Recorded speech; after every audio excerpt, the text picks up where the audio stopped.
sehat bagi kita semua. Pada saat ini saya akan membuat video pembelajaran khususnya di dalam pokok pembahasan buku kita yang ada untuk kelas 12 IPA maupun IPS.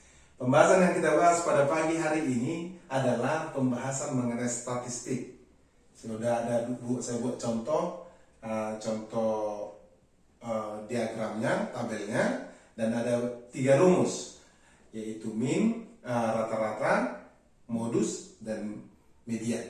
Min atau rata-rata atau rataan, inilah untuk data-data yang berkelompok. Ada juga yang untuk data yang tidak berkelompok, itu kita sudah bahas di pelajaran kelas 11 atau di tahun yang lalu. Saat ini kita akan mempelajari ukuran pemusatan data dari yang 3 ini saja. Nanti simpangan baku, kuartil 1, kuartil 3-nya boleh dipelajari atau kita tunggu di pembahasan berikutnya.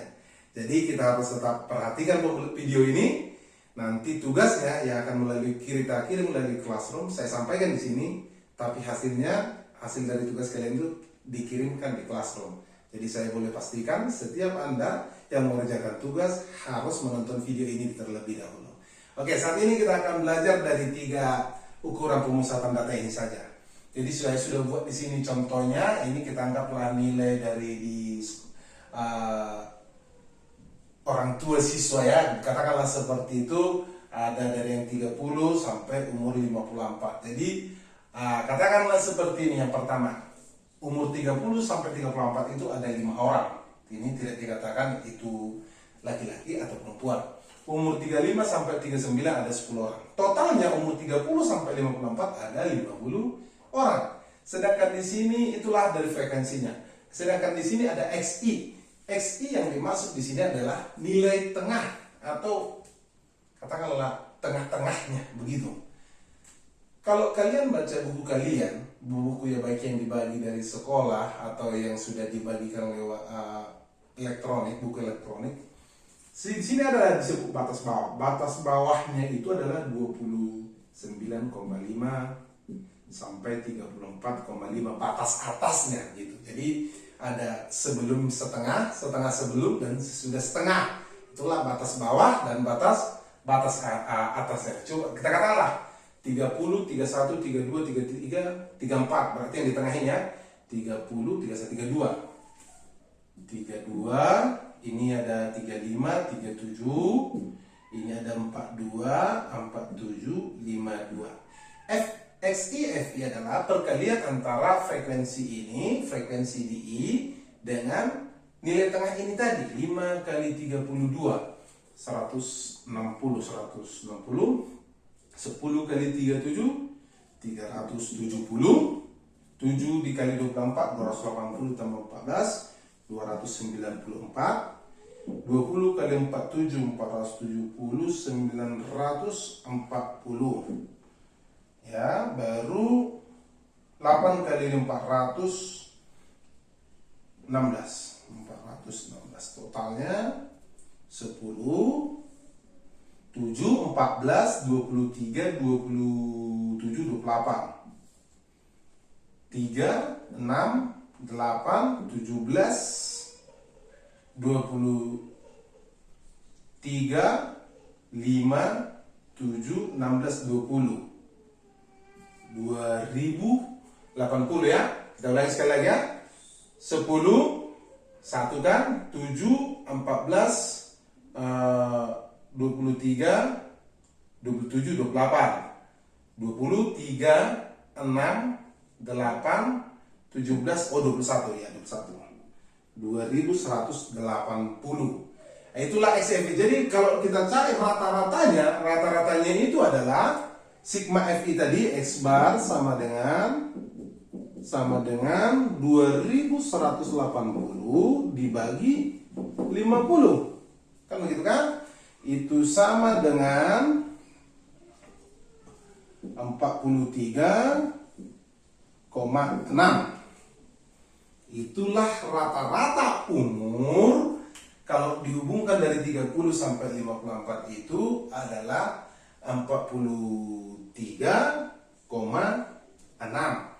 tahun. Katakanlah dalam bentuk tahun. Jadi itulah untuk X bar. Jadi tolong pause dulu videonya, baru kita hapus. Ini boleh dicatat. Oke, kita mau cari lagi modusnya. Modus itu dalam bahasa yang lain adalah yang paling sering muncul. Jadi kita akan menggunakan data yang ini modusnya. Adapun L itu adalah tepi bawah daripada kelas modusnya. Kita akan pakai kelas 45 sampai 49. Maka dengan kata lain L-nya itu adalah 44,5. I-nya itu adalah interval kelas, ada 5 tadi. Baru yang lain B1. B1 itu adalah frekuensi interval dikurang frekuensi sebelum. B2 frekuensi intervalnya dikurang sesudah. Berarti satunya 13, B2-nya itu adalah 12. Sedemikian kalau kita masukkan ke dalam rumusnya, maka modus kita itu sama dengan 44,5 ditambah 5 dikali B1 13 per 13 tambah 12, atau 44,5 ditambah 5 13 per 25.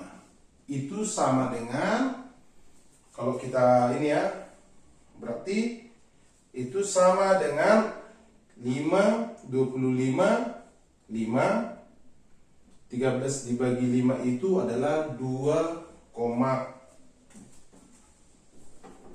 itu sama dengan di sini ya. Maaf ya karena papan tulisnya sedikit ya. Itu sama dengan MU sama dengan 44,5 ditambah 5 ditambah buka kurung 13 per 5. 13 per 5 itu berarti 2,6 ya. Mana ya kita bikinnya? Oh, kita hapus dulu ya sebentar ya. Ini ya, kelasnya tadi udah ya. Oke. Maka MO tadi sama dengan 44,5 ditambah 13 per 5, kira-kira begitu ya. 44,5 ditambah 2,6 sama dengan 47,1. Inilah modus kita dari data ini adalah 47 di koma, koma 1 bukan koma 5, koma 1. 47 di koma 1.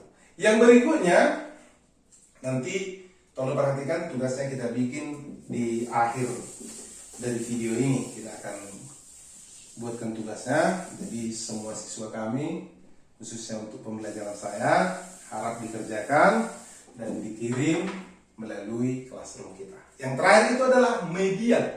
Median ini adalah nilai tengah. Jadi sebenarnya pembagian median ini pun termasuk dari pembagian daripada data berkelompok kuartil.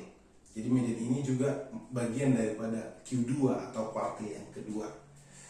Median baru Di manalah kira-kira data, cara melihat data median adalah letak datanya adalah setengah dikali N ditambah 1. Berarti setengah dikali 50 tambah 1, atau frekuensi ke 25,5. 51 ya, 25,5. Berarti kalau dari sini kita dapati 25. 5, 15, 22 berarti 25 ada di sini. Kita tetap dalam median di sini juga. Kita belajar median di sini juga. Dari data yang ini maksudnya, interval yang ini. L-nya sama dengan 44,5. Baru N-nya itu 50 tadi ya, keseluruhannya frekuensinya. Frekuensi kumulatifnya adalah frekuensi sebelum ini semua. kumulatifnya. Ya, frekuensi ini semua 22, dan frekuensi ininya adalah frekuensi I-nya, atau frekuensi pada intervalnya adalah 20. Sudah ngerti ya? Frekuensi kumulatif itu frekuensi sebelum frekuensi intervalnya. 7 ditambah 10 ditambah 5, 22. Itu makanya dapat hasilnya 22. Berarti kita dapat kerjakan M mediannya adalah 44,5 ditambah intervalnya 5 dikali setengah N 25 dikurang 22 per 20. Ya, kira-kira begini. Sama dengan 44,5 ditambah 25 dikurang 22, 3, 5 dengan 20 adalah 3 per 4. Sama dengan 44,5 ditambah 3 per 4 itu adalah sekitar 0,7. 0,3, 0,7 sekian-sekian. Kan begitu kan? Kita, karena ini satu ya kita bikin aja 0,7 ya, karena saya boleh tulis di sini mediannya adalah 44,5 ditambah 0,7 atau 45,2. Inilah median kita. Jadi kira-kira beginilah cara pengerjaan ukuran pemusatan data min atau rata-rata, modus, dan median. Jadi kepada anak didik saya, dimanapun Anda menonton video ini, pastikan Anda menonton dalam keadaan yang sehat, supaya kita juga rindu suatu saat seperti video saya sebelumnya kita boleh bertemu di kelas. Jadi saya sudah anggap Anda seperti di depan saya sendiri, walaupun nyatanya saya hanya di depan kamera. Jadi saya susah berakting. Jadi apa adanya lah dari papan tulis ini yang bisa saya terangkan sebagai menambah pemahaman daripada anak didik saya. Jadi kita yang menonton video ini juga saya harapkan kita berdoa untuk perguruan Advent Simbolon supaya kita boleh lebih maju, supaya juga pandemi ini semakin cepat berlalu, kita boleh cepat berkumpul di sekolah di dalam keadaan yang sehat. Demikianlah video. Nanti tugasnya saya akan selipkan di antara video ini. Jadi tolong perhatikan baik-baik. Tugasnya kita kumpul dengan waktu yang melalui instruksi saya nanti dari Classroom. Demikian pembelajaran kita. Sampai ketemu di video selanjutnya.